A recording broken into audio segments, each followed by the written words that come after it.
Georg Wilhelm Friedrich Hegel, 1970-1831, foi um dos mais influentes filósofos alemães para a filosofia ocidental moderna. Ele é conhecido por seu idealismo absoluto e por contribuir com o desenvolvimento da dialética, um método de pensamento que envolve a interação de opostos para gerar uma síntese de ideias. Hegel embasou o estatismo moderno.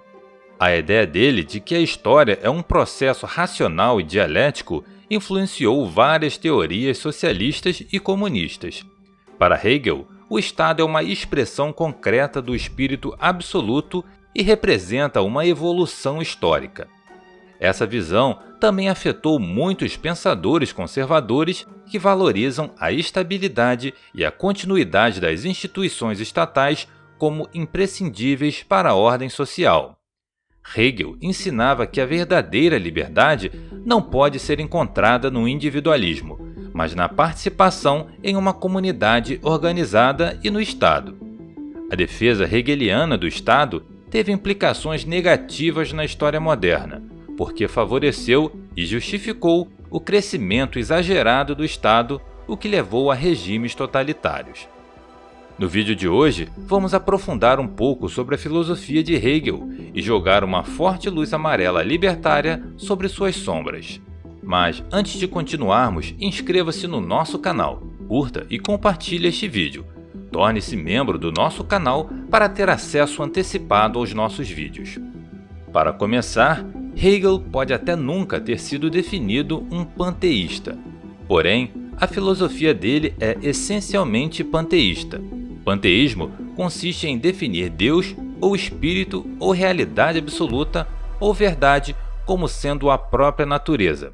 É uma espiritualidade imanente, ou seja, o espiritual não vai além da natureza, não é transcendental. Em suma, o espírito ou a verdade estão na própria matéria. Pode-se então haver vários tipos de panteísmos. Um que a matéria é o corpo do espírito de que dela nunca se separou, outro que a substância é a única realidade e ela, portanto, tem consciência de si, tal como se a natureza fosse autoconsciente e por assim dizer. Hegel, sem querer, adotou o panteísmo. Não qualquer panteísmo, apenas um muito particular, em que, embora o idealismo seja a realidade, o mundo das ideias é a verdade, o espiritualismo absoluto se manifesta e evolui dentro da matéria. O espírito evolui como para Hegel?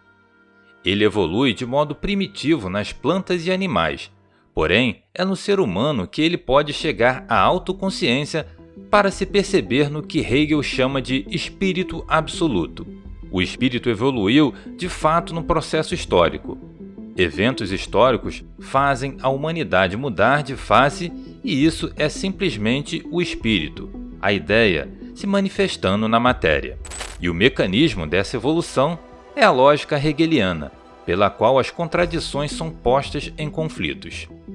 Uma tese se dualiza com sua antítese, e desse conflito surge um conhecimento, uma síntese. Isso é chamado de dialética. No idealismo absoluto, a realidade seria uma manifestação do espírito, ou Geist, em desenvolvimento.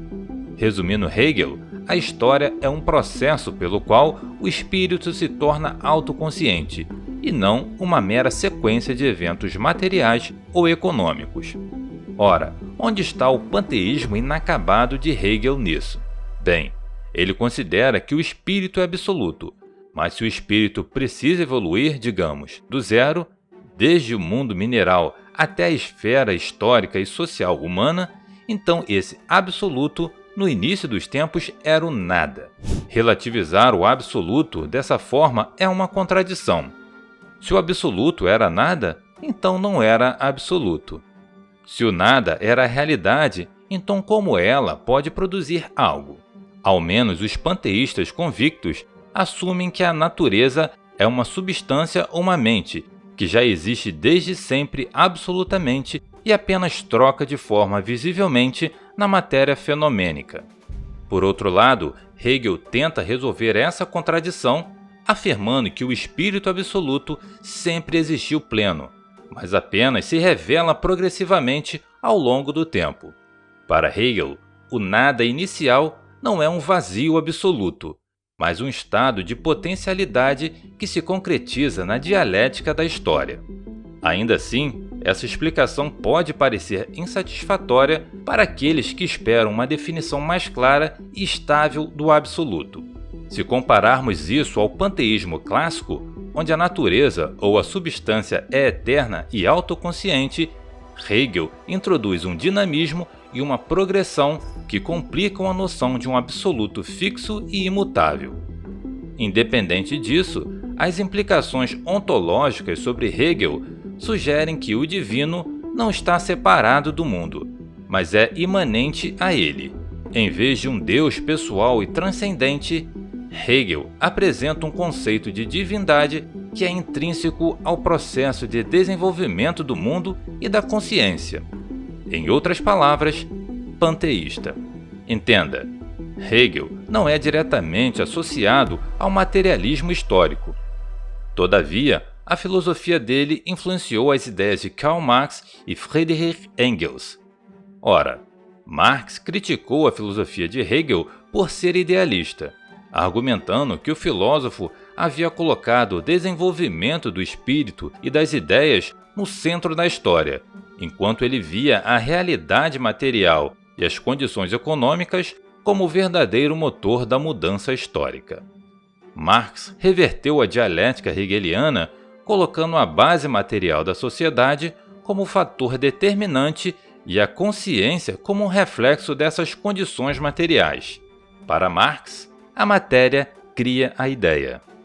Mas que diferença faz se é o espírito evoluindo pela história ou se são forças materiais em movimento que, tal como ocorre na física e na química, partem de uma origem e chegam a um determinado fim?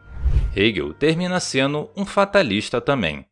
Não tem problema crer num fatalismo, num destino ou no oposto acaso, porque nada disso impedirá a ação de um indivíduo. Ninguém deixa de procurar seus objetivos por meramente crer no destino ou no acaso. Quero dizer, acreditar em destino ou livre-arbítrio, ou num misto paradoxal de ambos, não altera o resultado de uma ação na matéria. Contudo, o problema é quando o determinista acha que conhece o destino de todos os destinos aonde a história vai chegar. Não sabem. Os ungidos do Estado e suas leis se comportam como se fossem oniscientes o bastante para saber para onde a humanidade deve caminhar. O fim determinado de Marx era o comunismo, um grande lixo que não é o fim da história. Outros acham que a democracia é o final da história. Essa gente está presa, isso sim, ao Zeitgeist, o espírito de seu próprio tempo. A visão dos que se acham ungidos presume saber o que é melhor para todos, o que, na prática, ignora a imprevisibilidade da experiência humana. A sociedade não é um laboratório químico onde é possível conhecer todas as variáveis e erros estatísticos. O grande ponto falho da filosofia de Hegel acerca da evolução do tal espírito está em Napoleão Bonaparte. Hegel viu Napoleão como uma figura histórica que simbolizava o espírito absoluto em sua forma de ação e realização histórica. Napoleão representava a manifestação do espírito em um momento crucial da história, onde o Estado moderno e a liberdade estavam se concretizando. Quanta ingenuidade, não? A visão de Hegel é mera interpretação idealista e um tanto romântica do papel de Napoleão na história. Um governo tirânico e militarista, belicoso, estopim das próximas grandes guerras que surgiram, é totalmente contraditório em relação à ideia de um espírito que promove a liberdade e o progresso. Afinal, Hegel advogava que o espírito absoluto é racional por natureza, significando que a realidade é organizada de acordo com os princípios lógicos e racionais. A virtude do espírito é demonstrada em sua capacidade de ordenar e explicar o mundo de maneira racional. Embora o espírito absoluto seja um princípio abstrato, ele se manifesta de maneira concreta através das instituições sociais, culturais e políticas. Em termos históricos e sociais, Hegel acredita que o Estado moderno é uma realização importante da autoconsciência do espírito. O Estado, como se fosse um avatar do espírito, permite aos indivíduos exercerem sua liberdade dentro da estrutura das instituições sociais e políticas. Outra ingenuidade.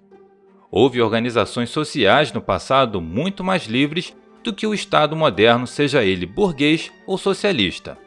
O Estado moderno republicano é, aliás, pior do que uma monarquia constitucionalista, como bem demonstra Hans Hermann Hoppe no livro Democracia, o Deus que Falhou. O Estado é totalmente o oposto da liberdade. Não é por conta do Estado que somos livres. Somos livres, apesar do Estado, e sempre devemos vigiar para que este não tolha por completo nossa liberdade. O Estado, essencialmente, é apenas uma agência de segurança e justiça, mas não por isso seria o único jeito de prover segurança e jurisdição. Hegel, um estatista convicto, um dos culpados pelo relativismo moral dialético que desdobrou de sua filosofia, termina por se alinhar ao coletivismo.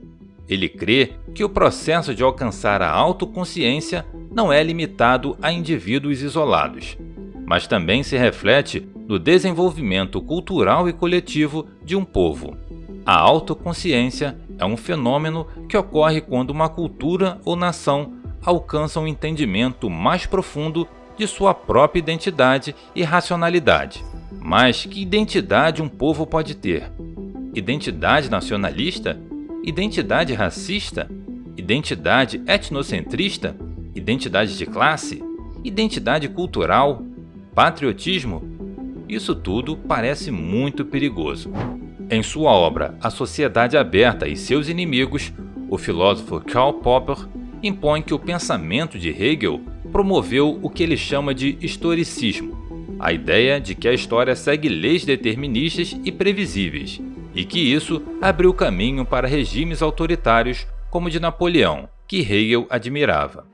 Popper condena o fatalismo histórico de Hegel, que teria influenciado tanto o marxismo quanto o fascismo. Em A História da Filosofia Ocidental, Bertrand Russell aponta que o sistema hegeliano tem uma estrutura totalizante e autoritária, onde tudo é justificado como parte de um final inevitável. Basicamente, este é um pilar dos governos até hoje. Nietzsche opõe-se às ideias de qualquer tipo de determinismo histórico ou teleológico. Sua filosofia coloca ênfase no eterno retorno e na criação individual, em oposição ao conceito hegeliano de uma marcha firme da história rumo ao progresso do espírito. Em sua obra 4 Ensaios sobre a Liberdade, Aisseia Berlin ataca o conceito de liberdade positiva, uma noção que, segundo ele, deriva em parte da filosofia de Hegel. Ao tentar garantir que as pessoas sejam verdadeiramente livres, por meio de intervenções para moldar comportamentos ou eliminar falsos desejos, regimes políticos ou ideológicos podem impor uma concepção de liberdade rígida que não pertence aos indivíduos. Essa forma de liberdade pode ser usada para justificar interferências paternalistas e até autoritárias, de modo que as pessoas são forçadas a serem livres ou conduzidas a um caminho considerado correto por autoridades. É exatamente o que os direitos de segunda e terceira geração fazem. Em nome da liberdade e igualdade, escravizam o trabalho de uns para pagarem pelos incontáveis direitos de outros. Por fim, a crítica de Max Stirner é uma defesa radical do individualismo extremo, onde o eu é a única realidade concreta e todos os sistemas de pensamento que tentam subordinar o indivíduo a uma causa maior, como a filosofia hegeliana, são formas de opressão intelectual. O idealismo de Hegel e o tal espírito absoluto são fantasmas tentando nos assombrar. Este vídeo foi resultado da colaboração entre Rhodes, Edilé e Chacan. faça o único L que importa, o L de liberdade. Até o próximo vídeo.